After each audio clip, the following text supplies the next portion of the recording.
Thanks for joining us for CBN News Today. I'm Charlene Aaron. And I'm Ephraim Graham. Israel's Operation Protective Edge has entered its 23rd day, with both Israel and Hamas vowing to fight on. It looks like there may be no end in sight to the conflict. Here's CBN News Middle East Bureau Chief Chris Mitchell. Israel continued its military campaign to stop Hamas from firing rockets and eradicate a maze of terror tunnels. Terrorists infiltrated into Israel 6 times through those tunnels in the last 2 weeks. The activities on the ground are continuing to sever those tunnels that are planned and operational in order to infiltrate Israel. We are destroying them. We have destroyed approximately 60% of what we found. The Army's campaign goes on against a backdrop of widespread backing at home. Israelis and Israel's security cabinet overwhelmingly support the war. One survey found that more than 90% of Israelis believe the war is justified. And Israel's security cabinet, made up of members across Israel's political spectrum, keep voting to expand the military campaign and gain a decisive victory over Hamas. In Gaza, Hamas remained defiant. Mohammed Deif, the head of Hamas's military, said the steadfastness of the Palestinian people is what will bring victory on the battlefield. The enemy is sending its soldiers to certain disaster. Former Israeli ambassador to the U.S. Michael Oren says he believes people in the U.S. need to know the true nature of Hamas. They have to be reminded that Hamas, in terms of its ideology and its theology, is no different than Al-Qaeda. It's no different than ISIS or the Nusra Front. These are all radical Islamic groups that seek to create a unified caliphate to rid the Middle East of Christians and of Jews. Christians have suffered terror in the Middle East from these organizations. Oren told CBN News the fight Israel is in is the same fight facing the U.S. The fight, what's going on in Gaza, basically an hour-and-a-half drive south of here, Chris, is the fight for our civilization, not just for Israel. Chris Mitchell, CBN News, Jerusalem. A disturbing new video from Hamas shows several terrorists using a tunnel to ambush Israeli soldiers. This video was released by Al-Aqsa TV, a broadcaster affiliated with Hamas. You can see the terrorists coming out of the tunnel into Israel. CBN News cannot verify the video, but the Israeli military did report Hamas had infiltrated Israeli territory near a communal farm and killed 5 soldiers on guard nearby. We won't show you the entire video because it's graphic and shows the Hamas militants shooting Israelis. But this gives you an idea of what Israel is up against and why they're still fighting to destroy these countless tunnels. Meanwhile, much of today's news media is focusing on a UN school in Gaza that was struck by Israeli tank shells. What they failed to report is that Hamas has been using schools, mosques, and private homes to launch rockets against Israeli civilians. CBN's George Thomas traveled into Gaza for a closer look at what's going on.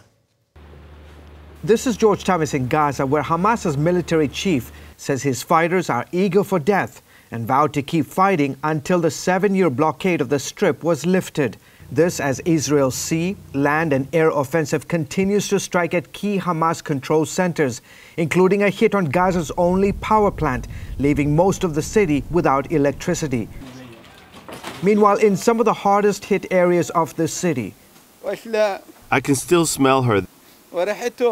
This is her blood-soaked clothes. This is a piece of her burnt hair. Gazans are struggling to cope with the devastation. 3 days after an Israeli airstrike killed his 60-year-old mother and destroyed their home, Antoine Ayad is back home to what's left of it, searching through rubble, trying to salvage what he can. On Sunday, my mother became the first Christian killed in the Gaza war. Ayad says his mother was on her way to church carrying this cross in her hand when a missile struck their house. The wall collapsed on her body right over there and severed her legs. In this corner, my brother was severely injured and my father was on the roof, but thank God he survived. Antoine told CBN News he's not quite sure why the Israelis targeted his home, but the suspicions are that there was a senior Hamas leader in the neighborhood. Antoine wouldn't confirm nor deny this possibility on camera, but off camera, he told CBN News that he's concerned about the direction of his tiny city on the Mediterranean that once was home to a thriving Christian community. Now less than 2,000 Christians live on the Strip. The majority are Sunni Muslims. For now, though, the skies over Gaza City are once again filled with smoke as Israel intensifies its offensive here in the Palestinian territory. George Thomas, CBN News, Gaza. Jews and Christians in the U.S. are coming together to support Israel. At a Middle East peace rally last night in Alabama, Jewish and Christian leaders stood in unity. It's amazing. The Christian and the Jewish community, American and Israeli, gathered together tonight to show support to Israel. Hundreds of locals were present, many with direct ties to the conflict. Michael Dudvani's brother is an Israeli soldier. They're in northern Gaza. They're out basically securing the border area, ensuring that terrorists don't infiltrate Israel and kill civilians. It's hard. It's very emotional. Alabamans with Palestinian ties called for the war to stop and for an independent Palestinian state. President Obama announced new economic sanctions against key sectors of the Russian economy. It is the latest move by the U.S. to force Russian President Vladimir Putin to stop supporting Ukrainian rebels. Our Mark Martin has this story. The new round of U.S. sanctions on Russia targets Russia's energy, weapons, and finance sectors, including big banks. It didn't have to come to this. It does not have to be this way.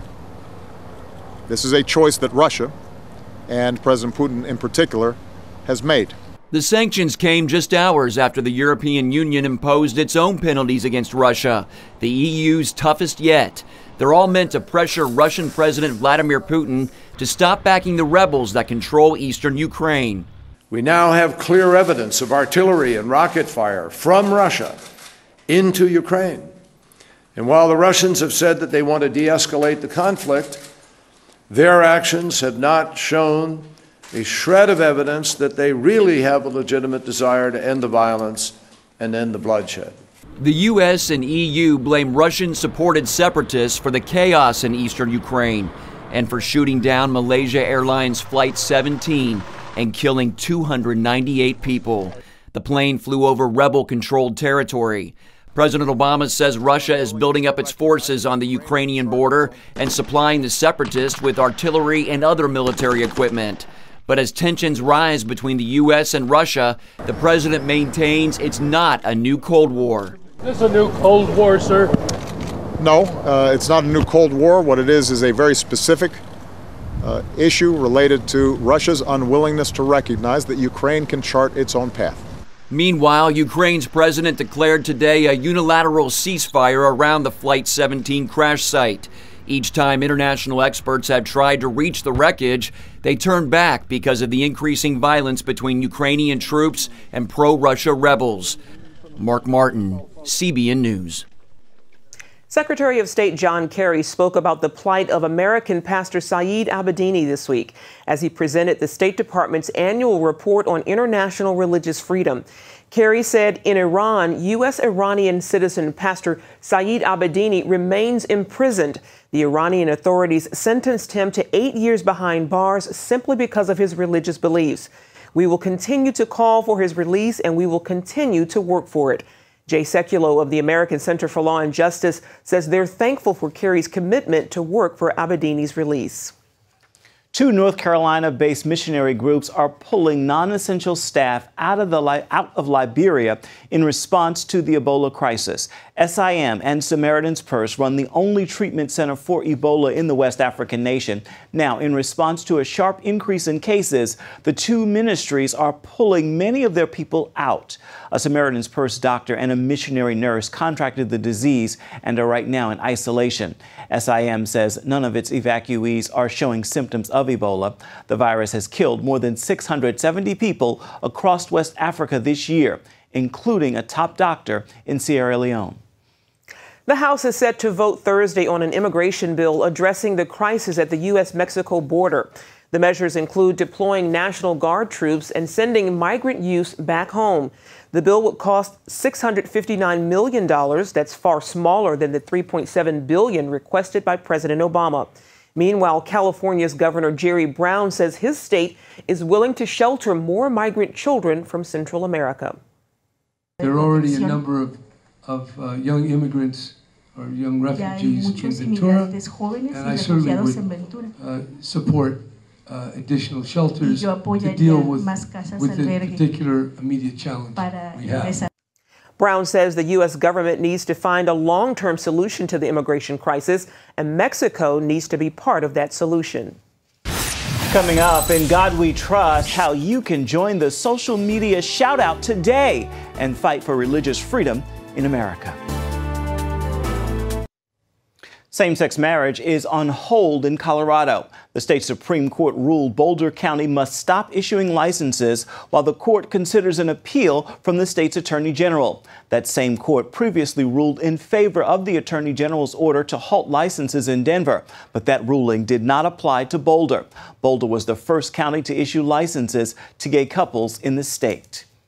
Federal judges blocked a pro-life law that would have closed the doors to Mississippi's only abortion clinic.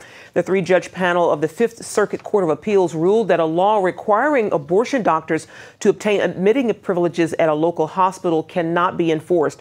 The Women's Health Organization was unable to obtain the privileges and would have been forced to shut down.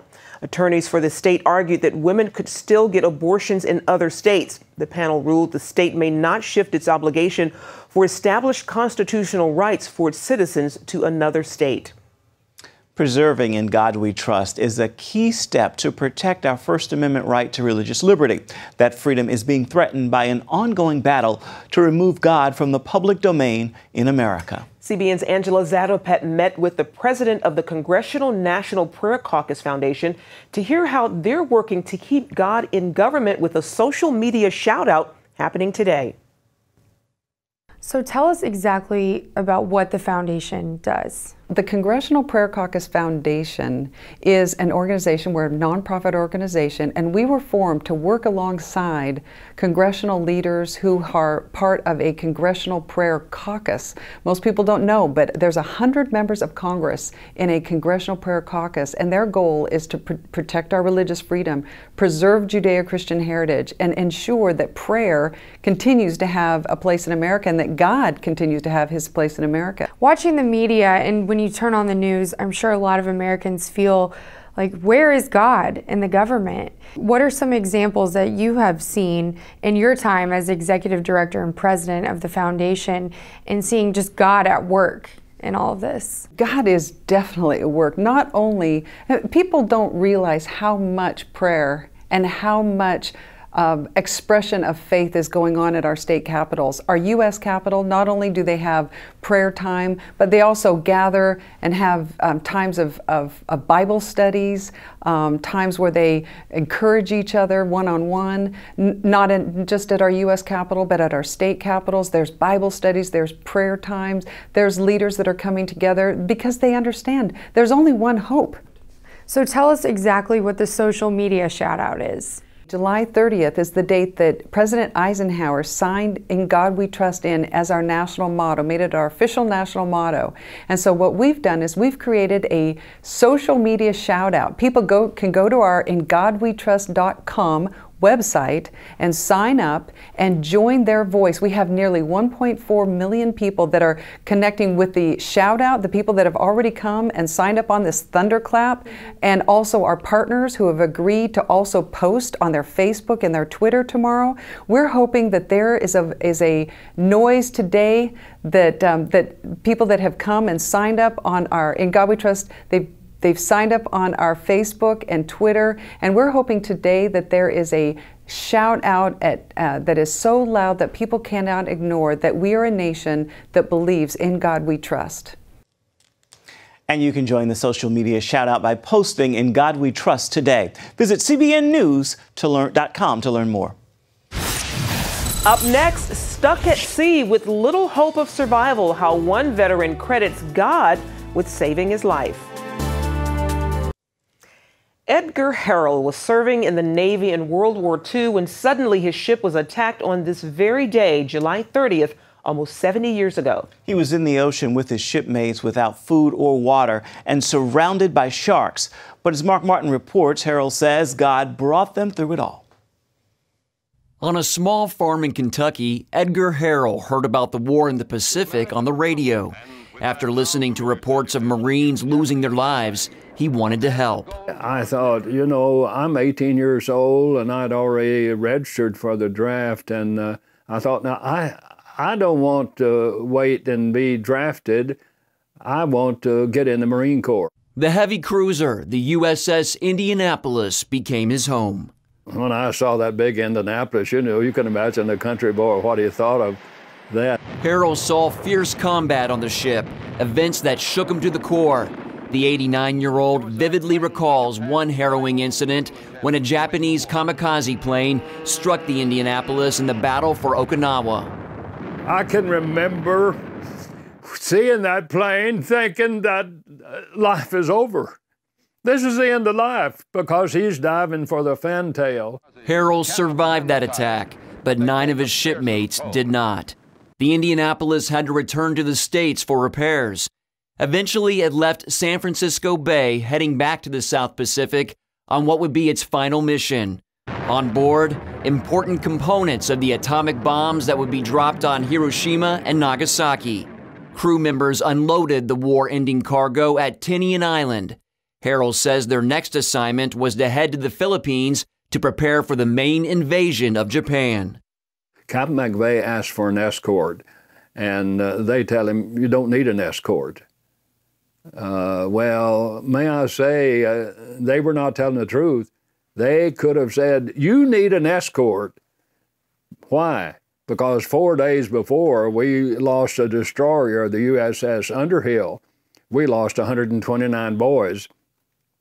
And we were to go through that very area. Why Navy leaders made that decision, Harold says, remains a mystery. And that brings us to July 30th, 1945. A Japanese submarine spots the Indianapolis in the Philippine Sea and fires a spread of torpedoes. 2 hit their mark, and in less than 15 minutes, the ship goes down. Around 900 of the nearly 1,200-man crew who survived the initial attack find themselves oil-soaked, many with injuries, clinging to Kapok life jackets in the shark-infested waters. And I thought of Mom and Dad back home. I thought of 6 younger brothers, an older sister and a younger sister, and I thought of this certain brunette that said that she would wait for me. And I told the Lord, I don't want to die, I want to live. Harold, who was 20 at the time, says he began to think of scriptures. I'll never leave you nor forsake you. Seemingly that came to mind, no audible voice, but I knew that the Lord was speaking to me. Lord, you're speaking to my heart. I'm going to make it. Well, I didn't know I'm going to be out there 4.5 days. 4.5 days of unbelievable horror. No food, no water, and yet surrounded by water in all directions, along with sharks. He says shipmates not in their right mind, some because they were injured, others because they drank salt water, began to hallucinate. He leaves the group and he gets out 50, 75 yards and you hear a blood-curdling scream and you see that kapok go under, and then like a fish cork, then that kapok brings that body back up. But by now, all the blood and more sharks, more fins, and they are kind of fighting over what was there. Despite witnessing scenes like that, Harold refused to give up hope. He believes God directed him and several of his buddies to a crate of rotten potatoes. The hearts of the potatoes were still edible.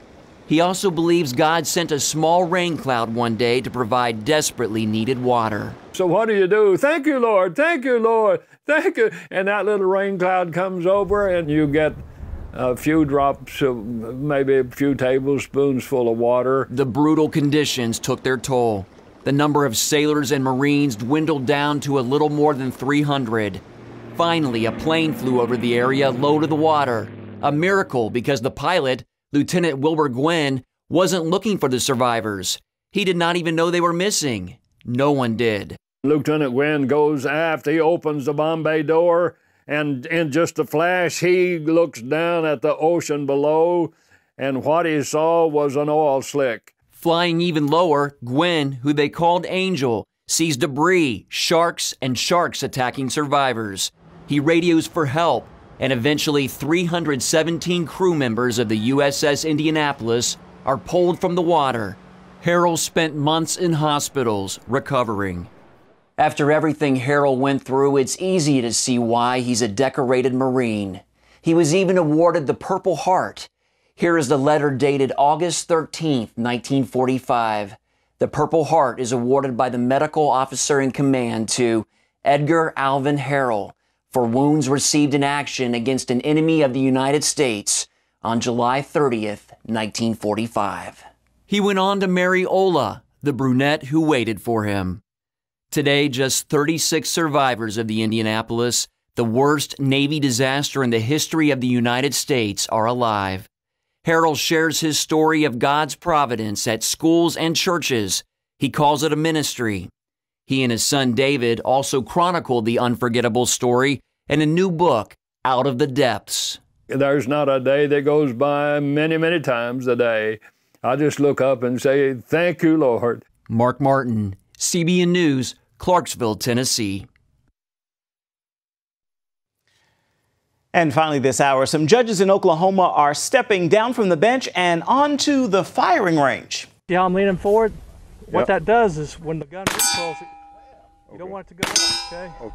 They're practicing firing pistols, rifles, and even AR-15s in an effort to increase security in the courtroom.